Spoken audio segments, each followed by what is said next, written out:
ಕೊಟ್ಟಿರುವ ರೇಖಾತ್ಮಕ ಸಮೀಕರಣಗಳ ಜೋಡಿಯನ್ನು ವರ್ಜಿಸುವ ವಿಧಾನದಿಂದ ಬಿಡಿಸಿ. 2 ಸಮೀಕರಣ ಕೊಟ್ಟಾರ. ಒಂದು 3x - y = 15, ಮತ್ತೊಂದು 2x - y = 5.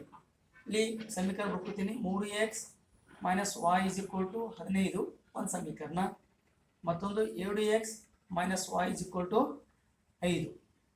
ಈ ಎರಡು ಸಮೀಕರಣದಾಗ ಒಂದೇ ರೀತಿಯ ಚರಾಕ್ಷರ, ಒಂದೇ ರೀತಿಯ ಪದ ಯಾವುದು? ಇಲ್ಲೂ y ಇದೆ, ಆದರೆ ಇಲ್ಲಿ ಎರಡು ಕಡೆ ಇದಾವ -y.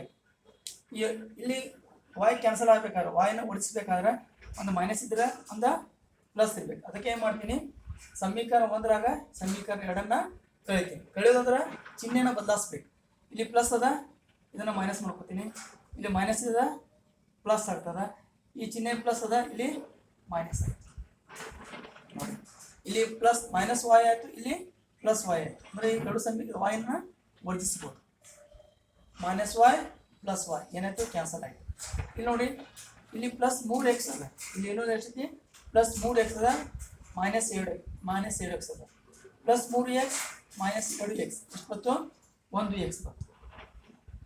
ಯಾಕಂದ್ರೆ +3 ಮತ್ತು -7 ಕೂಡಿಸಬೇಕಿ +1 ಬರ್ತದೆ. ಅದಕ್ಕೆ +1 ಅಂದ್ರೆ +1x ಅಂದ್ರೆ x ಈಸ್ ಈಕ್ವಲ್ ಟು ಇಲ್ಲಿ +15 ಅದ, +15 ಮತ್ತು -5 ಕೂಡಿಸಿ.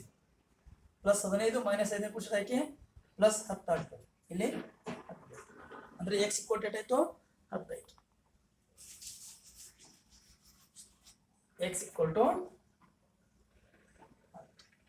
x ಬೆಲೆ ಸಿಕ್ತು. ಇನ್ನು y ಬೆಲೆ ಹಿಡಿಬೇಕಾದ್ರೆ ಇಲ್ಲಿ ಏನು ಮಾಡ್ತೀನಿ, ಸಮೀಕರಣ 1 ಅಥವಾ 2ರಾಗ ನಾವು x ಬೆಲೆಯನ್ನು ತುಂಬ್ತೀನಿ.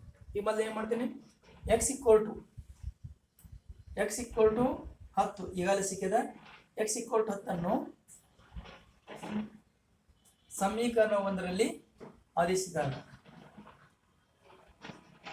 ಸಮೀಕರಣ 1ರಲ್ಲಿ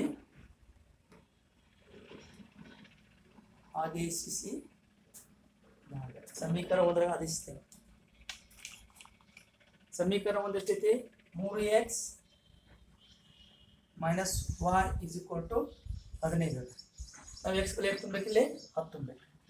3 × 10 x 10 ಮೈನಸ್ y = 15. 3 × 10 ಅಂದ್ರೆ 30 ಮೈನಸ್ y = 15. ಇಲ್ಲಿ 30 ಅನ್ನೋದು ಕಳಿಸ್ತೀನಿ. ಇದು +30 ಏನಾಯ್ತು? ಹೋಗಿ -30 ಆಯಿತು. ಇಲ್ಲಿ ಎಷ್ಟು ಉಳಿತು? -y =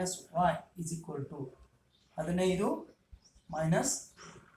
ಇಲ್ಲಿ +30 ಅದ, ಇತ್ತೋಗಿ -30 ಆಯಿತು. -y = ಇಲ್ಲಿ +15 - 30 ನೋಡಿ, +15 - 30 ಕೂಡಿಸಿದಾಗ ಇಟ್ಬೇಕು -15 ಬರಬೇಕು. ಯಾಕಂದ್ರೆ ಒಂದು ಪ್ಲಸ್ ಅದ, ಒಂದು ಮೈನಸ್ ಅದ. ಅದಕ್ಕೆ ಏನು ಮಾಡ್ತೀವಿ, 30ರಾಗ 15 ಕಳೆದು ಈ ದೊಡ್ಡ ಸಂಖ್ಯೆ ಚಿಹ್ನೆ ಮೈನಸ್ ಇಡ್ತೀವಿ. ಎಷ್ಟಾಗ್ತದೆ? -15 ಸಾರಿ +15 - 30 ಎಷ್ಟಿತ್ತು? -15. ಅಂದರೆ -y = -15. ಇಲ್ಲೂ ಮೈನಸ್ ಅದ, ಇಲ್ಲೂ ಮೈನಸ್ ಅದ, ಬಿಟ್ಬಿಡ್ರಿ. y = ಎಷ್ಟಾಯ್ತು? 15. ಆದ್ದರಿಂದ y = 15.